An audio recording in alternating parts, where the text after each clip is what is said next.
The morning of my wedding wasn't supposed to start with silence.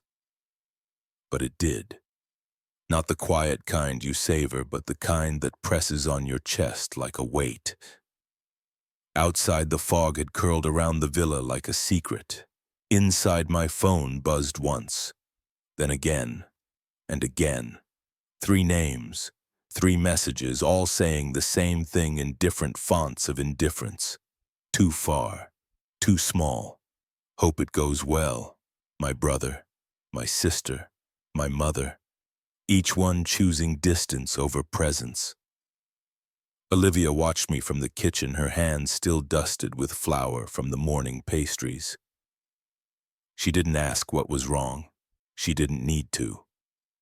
I just sat there, phone in hand, heart in my throat, realizing something I should have learned years ago: some absences speak louder than any words.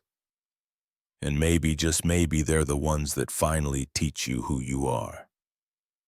The message lit up my phone at 10:42 a.m. on a Thursday. It was short, cold. Miles Carter. Sorry, man, can't make it to your wedding. Too far for a backyard thing. Hope it's nice, though. My thumb hovered over the screen for a long second, my eyes scanning the words again and again. I tried to read it differently, like maybe it would change the 5th time. But it didn't. My own brother. The same guy who used to lift me onto his shoulders so I could see over parade crowds, now brushing off the most important day of my life like it was a weekend barbecue. I didn't respond, not because I didn't have words, but because the only ones I could think of weren't worth sending. A ping followed. Mom. It's just a bit too much to travel, sweetheart. We'll be there in spirit. Then Dad, then Tessa. One after another, like falling dominoes, each message a little variation on the same theme. It's too far, too small, not worth it.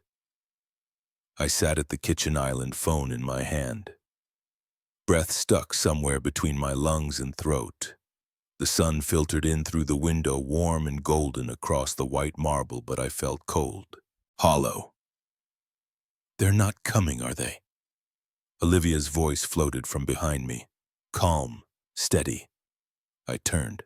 She was leaning against the doorway, arms folded, eyes already reading the truth on my face. I shook my head. Not one, not even Miles. She walked over and slid her arms around me from behind, pressing her cheek into my shoulder blade. Her touch was warm, steadying. I'm sorry, she whispered. But Ethan, we knew this was a possibility. I didn't think it would be all of them, I said quietly. Miles, I could have guessed. But Mom, Dad, Tessa. Olivia pulled out a stool and swung it beside me. You know what this is really about? I nodded. The truth was bitter in my throat. They think it's cheap. They think we couldn't afford a real wedding, so why bother? She didn't argue. Didn't try to sugarcoat it.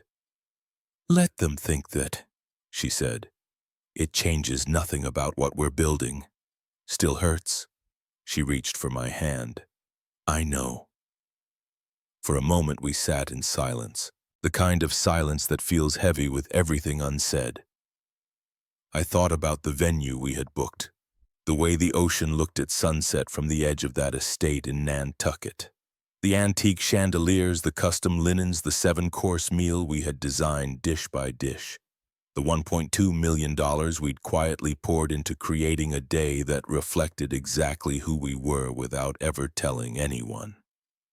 Not because we were ashamed, but because we wanted to be celebrated for love, not money. Maybe we should have told them, I muttered. Olivia looked at me. Why? So they'd show up for the wrong reasons. We chose intimacy. We chose intention. I rubbed my temples. The ache behind my eyes wasn't going away. I just thought, maybe for once they'd show up because it mattered to me. Olivia stood, walking toward the window, looking out over the garden. Then she turned back, her voice soft but certain. Ethan, this is your family showing you exactly who they are. Now the only thing left is what you're going to do with that." I met her eyes. They were calm, grounded, not angry, not bitter, just clear. I took a long breath and exhaled. "We move forward," she smiled. "Exactly, with or without them." And right then I knew. I wasn't going to beg, I wasn't going to send follow-ups. The invites had gone out, the door had been opened, they chose to walk away. I would choose to keep walking too. It wasn't the first time Miles had walked away with something that wasn't his. I guess in a way I should have seen this coming. Years ago, before all this wedding nonsense, there was a moment that split my life into before and after, the day Miles took my nest from me. It started as a shared dream. Two brothers fresh out of college, both with tech backgrounds and big ideas. I had the vision, the architecture, the code. Miles had the charisma, the network. Investors liked him. So I stayed behind the curtain, the guy in the hoodie working late at our tiny office in Cambridge, while Miles pitched to every angel investor from Boston to San Francisco. When we launched, it took off faster than we ever expected. A mental health app with an AI-driven therapy assistant. Personal, private, affordable.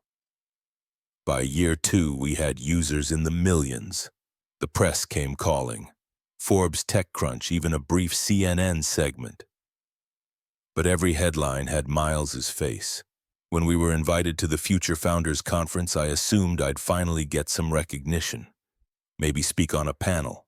At the very least, stand beside him. Instead, I wasn't invited. Miles told me there weren't enough passes. I watched his keynote from my apartment, heart pounding as he referred to my nest as his baby, and told a story about how he conceived the idea while backpacking alone in Europe. He didn't even mention me. I confronted him that night. He brushed it off, said it was marketing. Investors like a solo genius narrative, not a tag team. I didn't sleep for days after that. When I brought it up to our parents, hoping maybe someone would understand how deep the betrayal cut, they shrugged it off. Dad said I should be proud of Miles. Mom said I always hated the spotlight anyway, so I left. Walked away from the company, the brand, the years of work. I didn't sue, I didn't fight. I just disappeared from the press releases and moved to Portland to freelance and rebuild from scratch. And through all of it, Olivia stayed. She met me at my lowest, when I felt like I had lost everything that mattered. She never asked why I didn't fight harder. She never tried to fix it. She just stayed, made tea, listened, and reminded me that there was life outside of proving myself to people who never really saw me. So when Miles dismissed our wedding with a line about it being a backyard thing, it wasn't just about the wedding. It was about everything that came before. Every moment he minimized my worth. Every time he took the stage while I stayed in the dark. I looked at Olivia that afternoon and felt a wave of gratitude so strong it nearly knocked me over. She had seen it all, and she still chose me. I walked over to her by the window and wrapped my arms around her waist, her head tilted back to rest on my shoulder, her hands covering mine. "He stole a company from me," I said quietly. "Now he's trying to steal this too." "Then don't let him," she said. "This time you finish the story." I nodded, the old fire rekindling in my chest. Not revenge, not bitterness, resolution. This time I would not disappear. This time they would see exactly what they chose to miss. We pulled up the gravel driveway of the estate just after noon.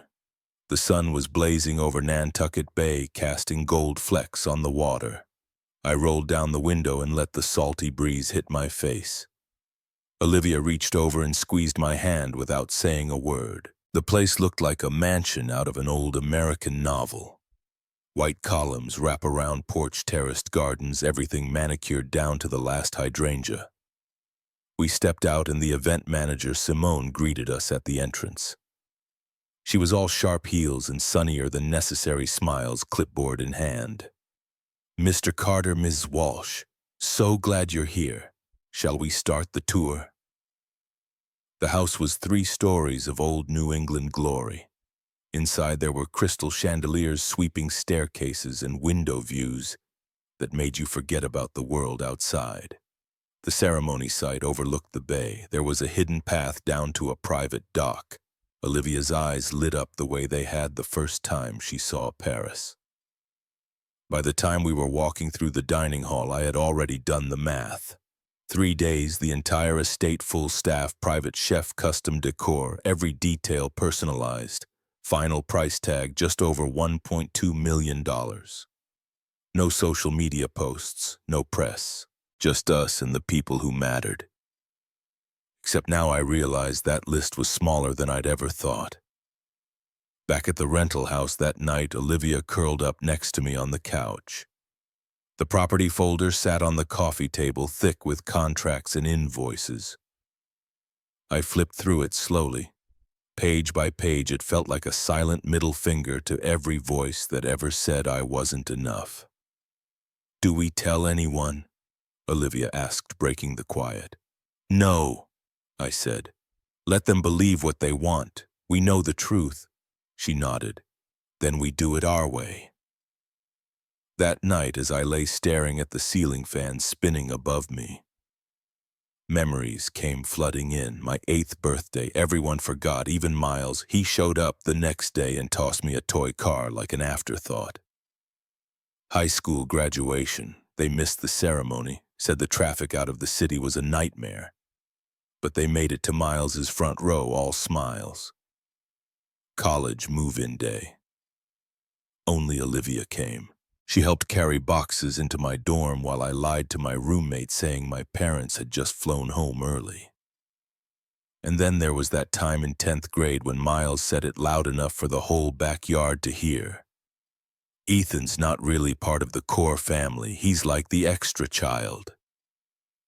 Everyone laughed, including our parents. I turned toward Olivia and whispered into the dark. "It was never about the size of things. It was about being seen." She didn't answer. She just moved closer until there was no space left between us. And in that quiet, I made a promise to myself. No one would overlook me again. The notification came while I was brushing my teeth. Olivia was already in bed, scrolling through her iPad when she looked up and said Tessa posted something. My stomach dropped before I even checked my phone. I knew it wouldn't be good. I opened Facebook and there it was. The first post on my feed, timestamped just minutes ago. Tessa Carter, PSA. To all brides and grooms out there. If your wedding is going to be budget-friendly, maybe don't expect cross-country guests to take PTO and hop on a plane.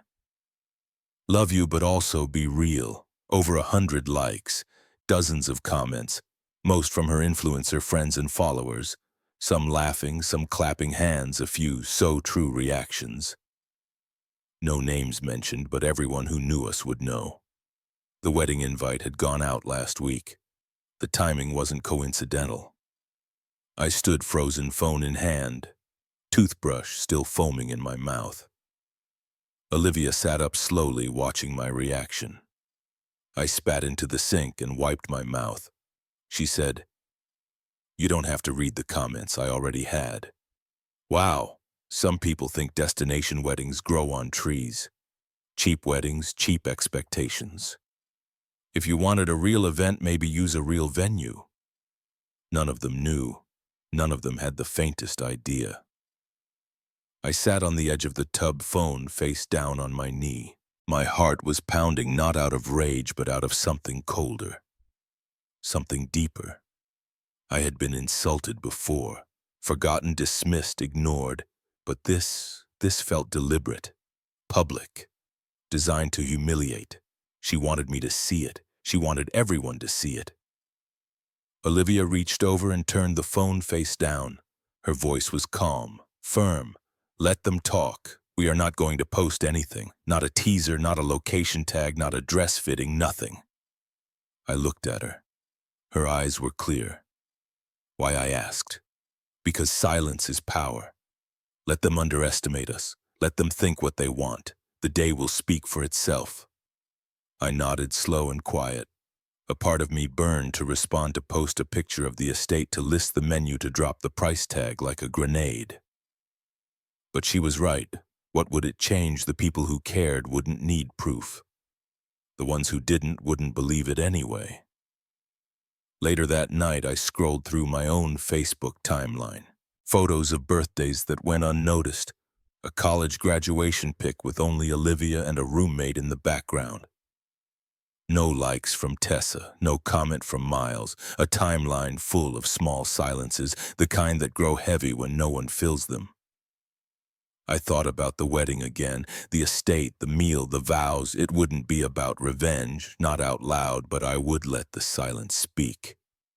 And when the day came, they wouldn't be able to look away.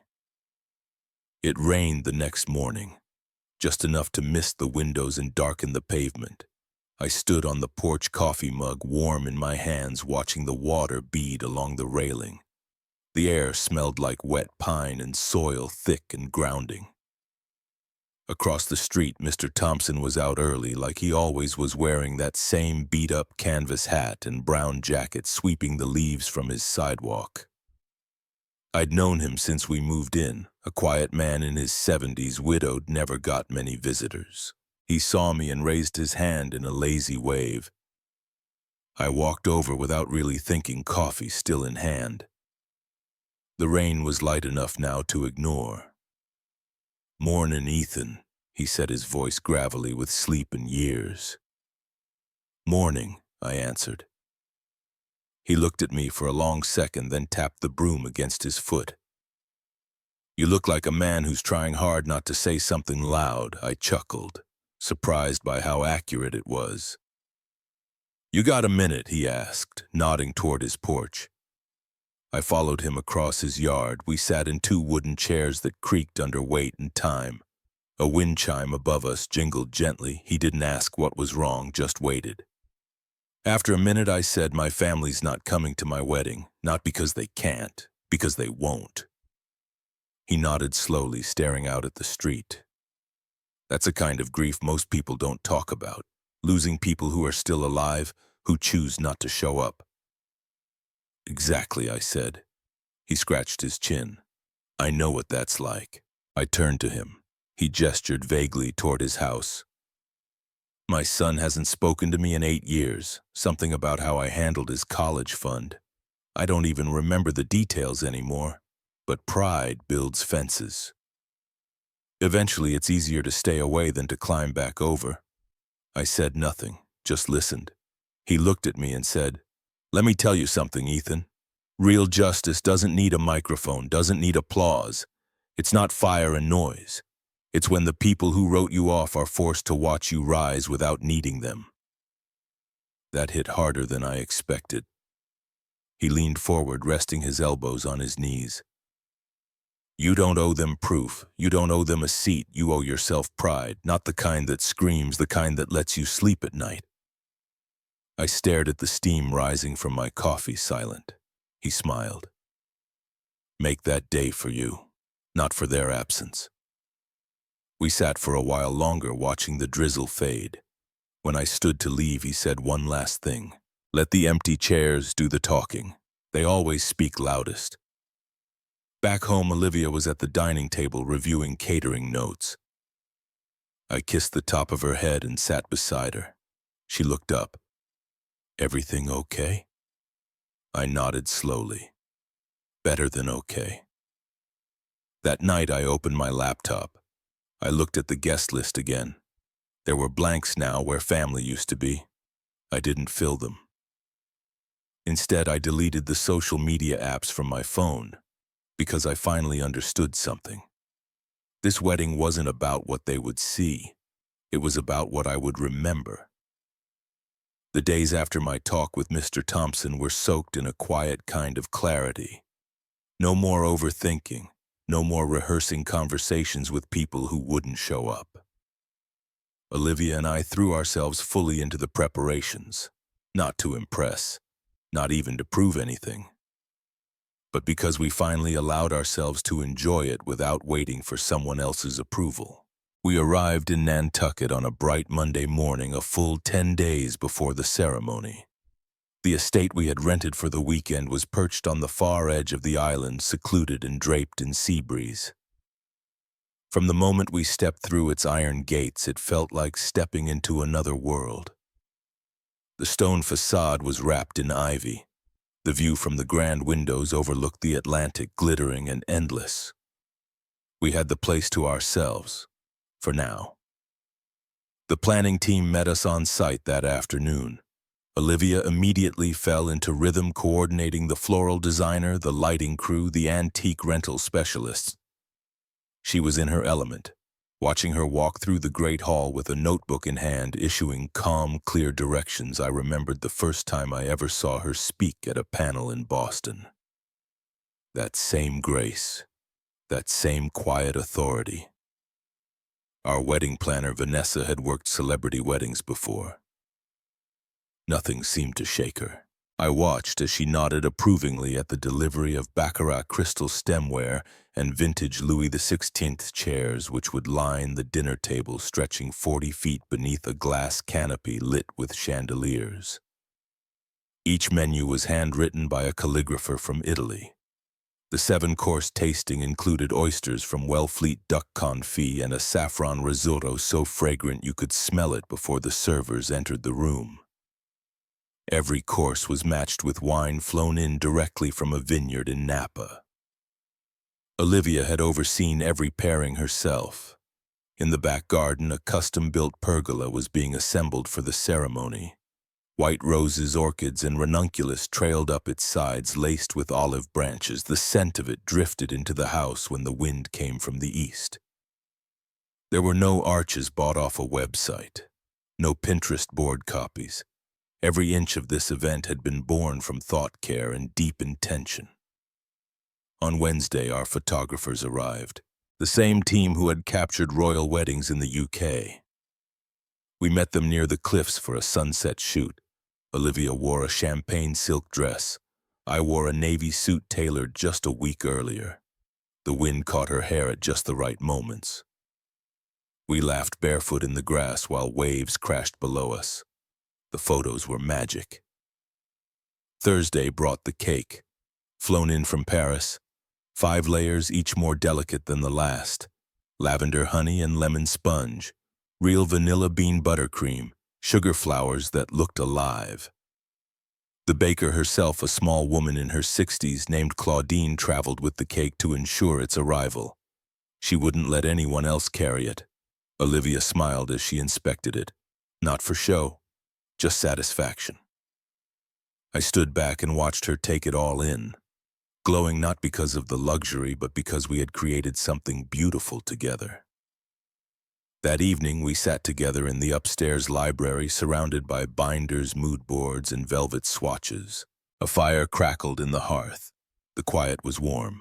I picked up the guest list again. My eyes rested on the blank spaces where their names used to be. And for a moment I hesitated. Maybe I should resend them. Just Miles. Maybe Mom. Dad. Just let them know. Maybe if they saw what this was really going to be. My phone was in my hand before I realized it. Olivia turned to me from the window seat where she'd been reading. Her voice was low, steady. No one should be invited twice. I froze. She didn't have to explain. I knew what she meant. You invited them once, she said. They chose not to come. That choice deserves to stand. She stood and crossed the room, gently pulling the phone from my hand and setting it on the table. Then she looked at me, not with anger, but with love. Ethan, we are not giving them a second chance to ignore you. I felt a wave of release in her words. The guilt faded like morning mist. The decision had already been made. Trying again wouldn't change the truth. It would only reopen the wound. We turned our attention back to the final layout. Olivia's eyes sparkled as she explained her idea for the lighting at the ceremony. Soft golden hues to match the time of day. A string quartet hidden behind the floral hedges. Veronica, the Pulitzer-winning journalist, would be seated quietly among the guests, her presence arranged by Olivia without fanfare. She believed in legacy moments. This, she said, would be one. As I watched her speak, I realized something. We weren't planning a spectacle, we were building a memory, a keepsake, not for others to envy, but for ourselves to live inside of. She leaned over, kissed my forehead, and whispered, "Let's give them something they'll never forget, even if they only see the photos." And I knew we would. The morning of the wedding dawned golden and still. There wasn't a cloud in the sky. The sea outside the estate whispered calmly as if it too was waiting. I woke early before the sun and sat at the edge of the bed watching Olivia sleep for a moment. Her breathing was slow and even, her hands curled gently at her sides. She looked peaceful, like a painting. I got dressed in silence. The suit had been tailored perfectly, midnight blue with subtle satin lapels. I fastened the cufflinks Olivia gave me on our second anniversary, the ones engraved with the coordinates of where we first met. My fingers trembled slightly. Downstairs, the house stirred. Vanessa and her team moved like a practiced orchestra. The quartet began to warm up in the garden. The scent of roses and fresh linen floated in with the breeze. I walked through the hallways slowly, letting myself absorb every sound, every detail. By the time guests started to arrive, I was standing in the back garden, hidden behind a trellis wrapped in wisteria. I watched the seats fill. Friends from college, former colleagues, my old mentor from grad school, even my high school English teacher, Mrs. Lanning, who had driven 3 hours just to attend. Not a single one of them shared my blood. And yet I didn't feel alone. Each face that smiled at me held history. Real chosen history. People who had stood by me not because they had to, but because they wanted to. Some had flown across the country, some had rearranged work trips, hired babysitters, delayed vacations. They showed up. The music shifted. A signal. I took my place at the altar. The pergola framed the ocean perfectly behind me. Light streamed through the trees, casting warm golden shadows across the aisle. My heart beat in steady, thudding rhythm. Then she appeared. Olivia stepped onto the garden path with grace I'll never forget. Her dress was simple, elegant, flowing like water with every step. Her hair was pinned softly, a few strands loose around her face. The entire crowd stood, not because it was custom, but because they couldn't help themselves. As she reached me, her fingers found mine. I squeezed gently. She smiled. The officiant welcomed everyone. His words were kind, measured. Then he looked at me and nodded. It was time. I pulled the small paper from my inside pocket, but I didn't need to look at it. I cleared my throat and looked at the people in front of me. I want to start by thanking everyone who's here, not just physically, but fully present. Today is about love, and for a long time I thought love had to come from where I came from the people who shared my name, my history. But today I stand here knowing that love is also chosen, built, earned. I turned to Olivia. You are my family, not because we're signing a document or having a party, but because when the noise stopped, when things were hard, you stayed.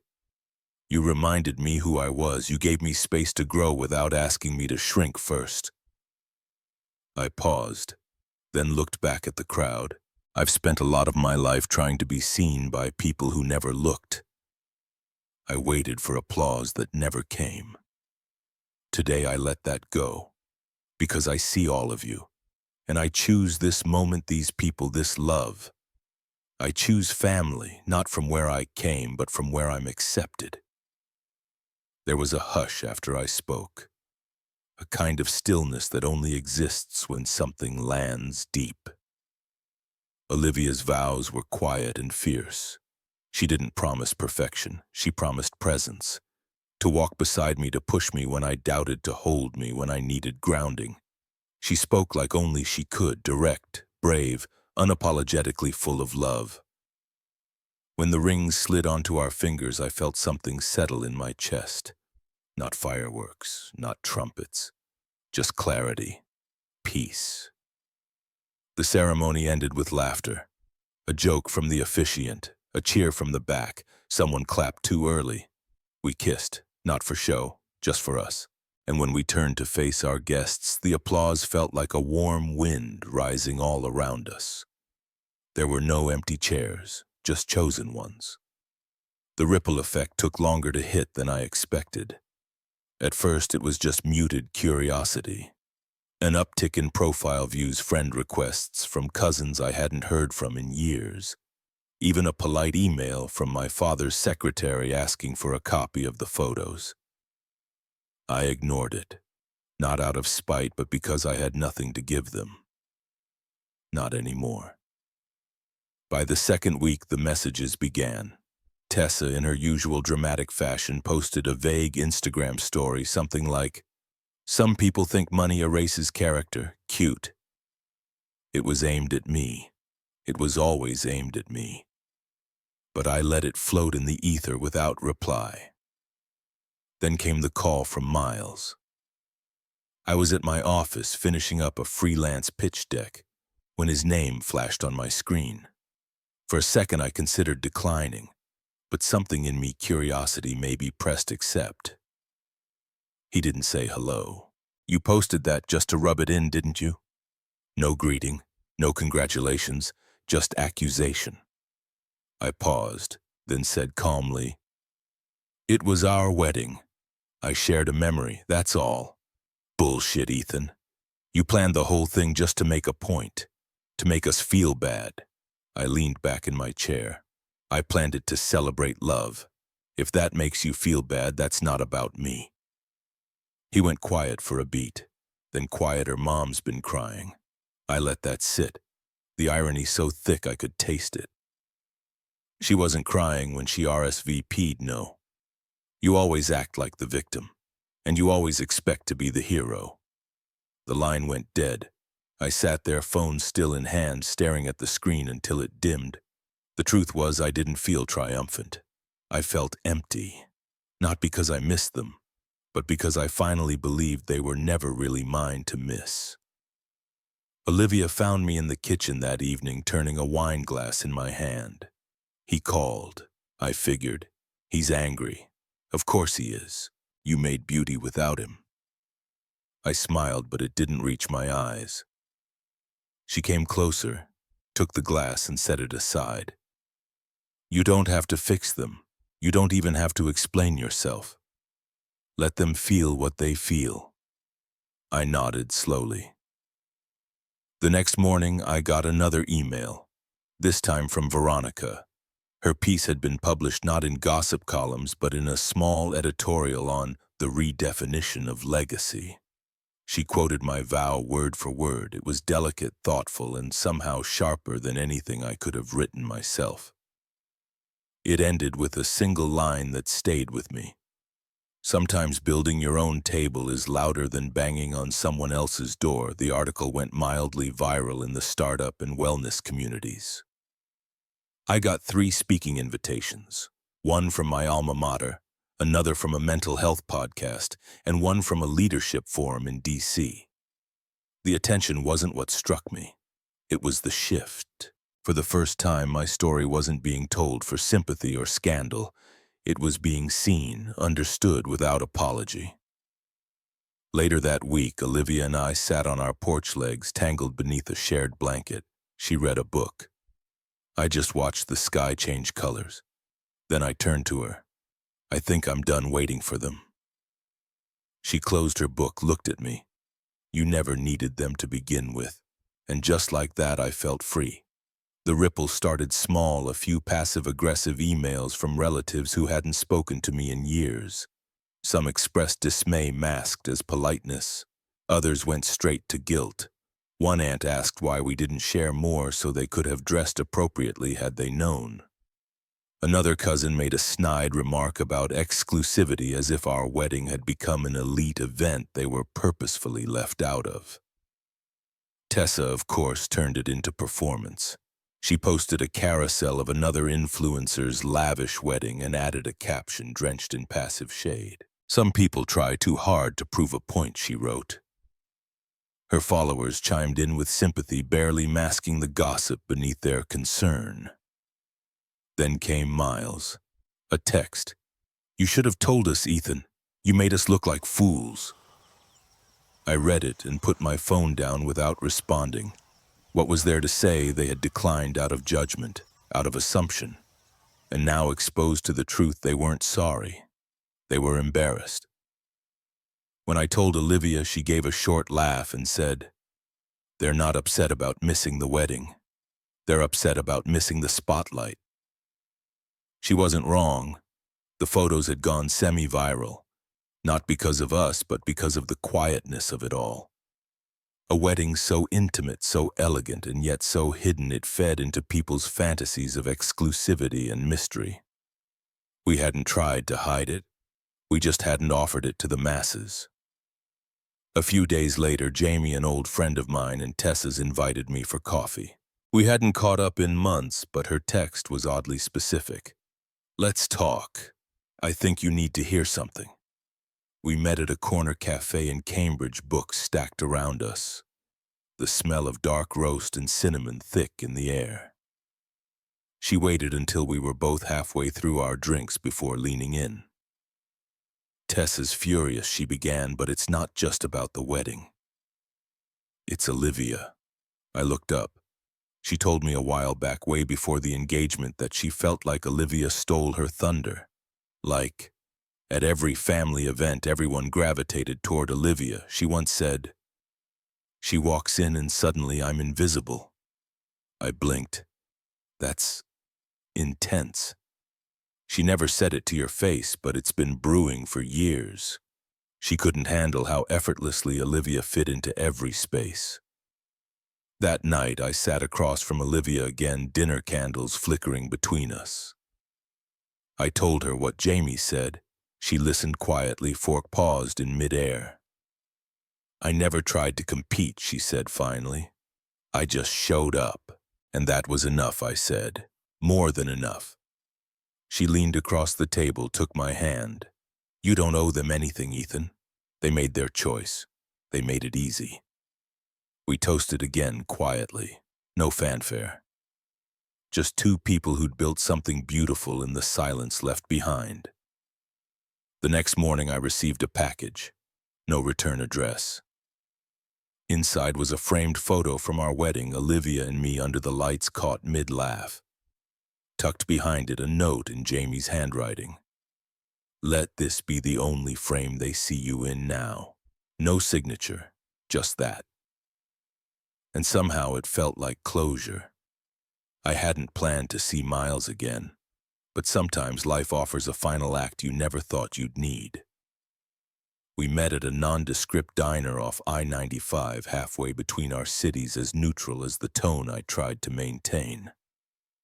He walked in wearing a blazer over a hoodie, like he couldn't decide who to be that day.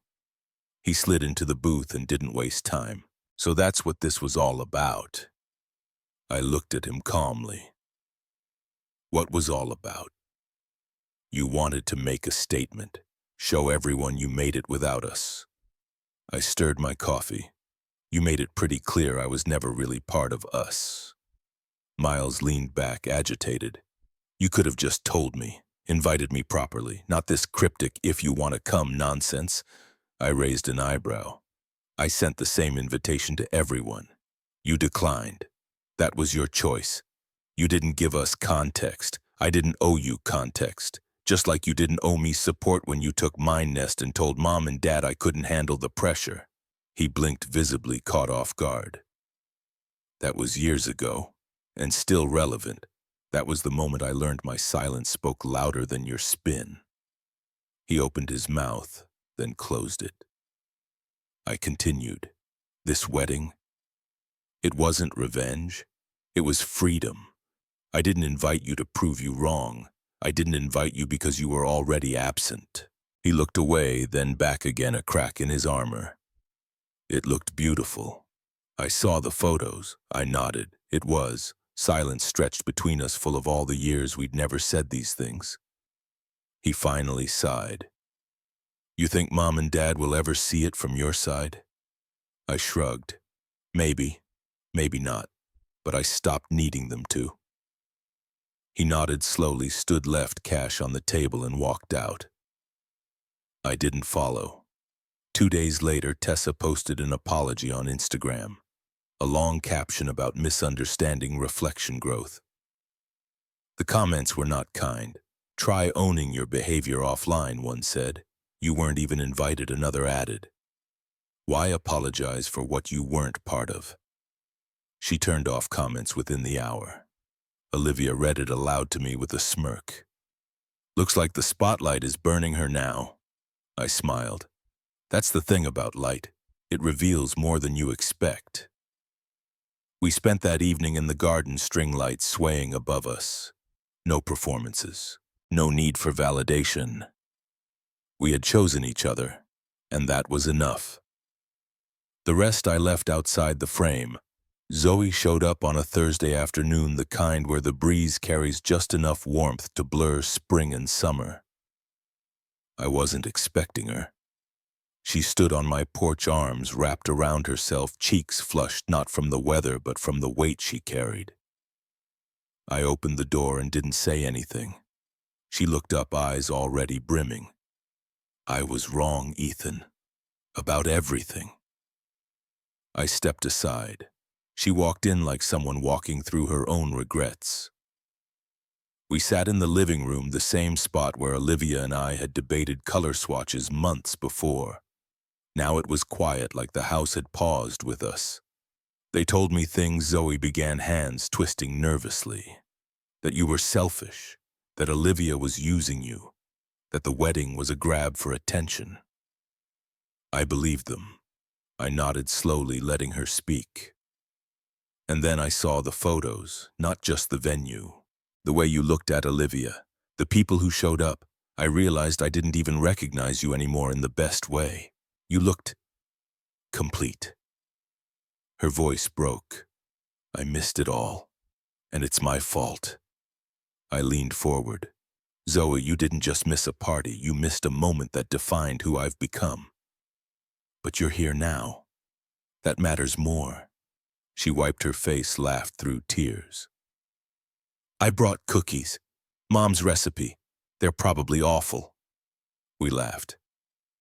And just like that, some things didn't need repairing. Just acknowledgement. Olivia joined us later, hugged Zoe without hesitation.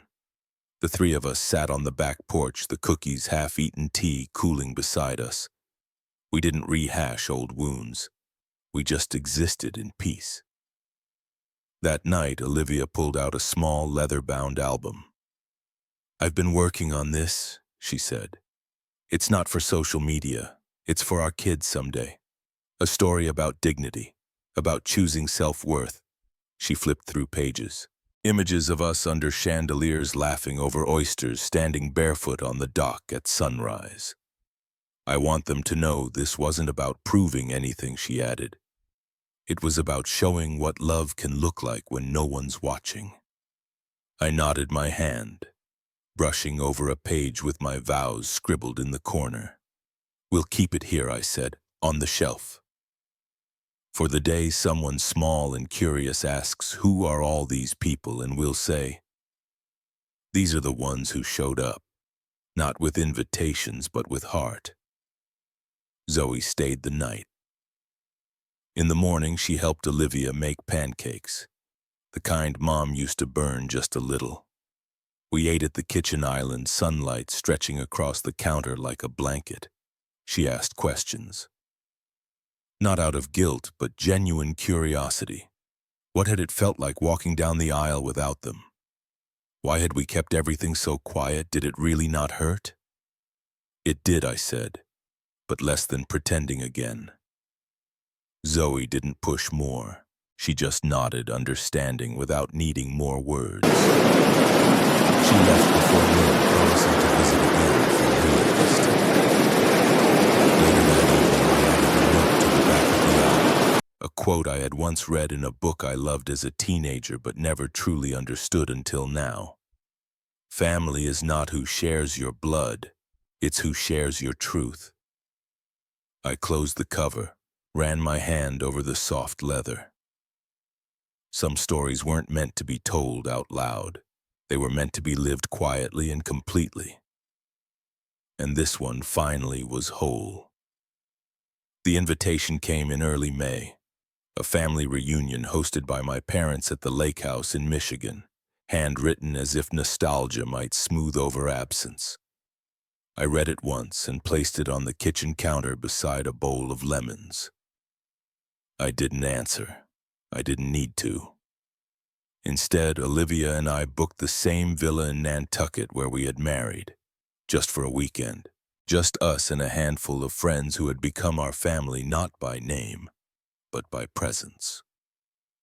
That Saturday, the shoreline shimmered with the same quiet grace it had a year ago. Olivia wore a pale blue sundress and I wore the same cufflinks from our wedding. We toasted under soft string lights barefoot in the sand, the wind tangling through our hair and laughter. Veronica brought a framed copy of the article she had written last year, the one that never named names but told a story of love without spectacle. It sat near the guest book where new messages layered over old ones like time itself was writing our legacy. Zoe came too. She brought homemade lemonade and a photo of us from last year framed in driftwood. When I hugged her, it wasn't awkward. It was right, like time had finally done its work. No one asked about my parents, or Miles, or Tessa, not because they weren't remembered, but because they were no longer relevant. During the dinner, Olivia and I gave a short toast. She spoke first, thanking everyone for being a part of not just our wedding, but our everyday since. Then it was my turn. I used to think that proving something meant showing up with receipts, that success had to be loud enough to echo in the ears of those who doubted you. But what I learned is that true validation isn't about the audience. It's about the peace that comes when you no longer crave one. I paused, the sound of waves behind me steady as breath. The people who didn't come to our wedding gave me the greatest gift of all. Their absence taught me the value of presence. Their silence helped me hear myself. Olivia reached for my hand. The sky had turned amber, the kind of color that only exists at the edge of endings. We ended the night with sparklers and stories, feet buried in Sandheart's light. I watched our friends laughing and thought, this is what family looks like when it's chosen, not inherited. Later, as Olivia and I sat on the porch, the villa quiet again, I pulled out the leather-bound album. Flipping through pages, I added one more quote, this time in the front. Not all families are made of blood, some are made of belief. I closed the book, placed it back on the shelf, and turned toward Olivia. Thank you, I whispered. For choosing me, she smiled, resting her head on my shoulder. Always. And to anyone watching this, listening now, wondering if cutting ties means you'll be alone forever, it doesn't. It just means you're clearing space for something real. Remember, family isn't who you're born to, it's who shows up when it matters. That's the only kind that counts.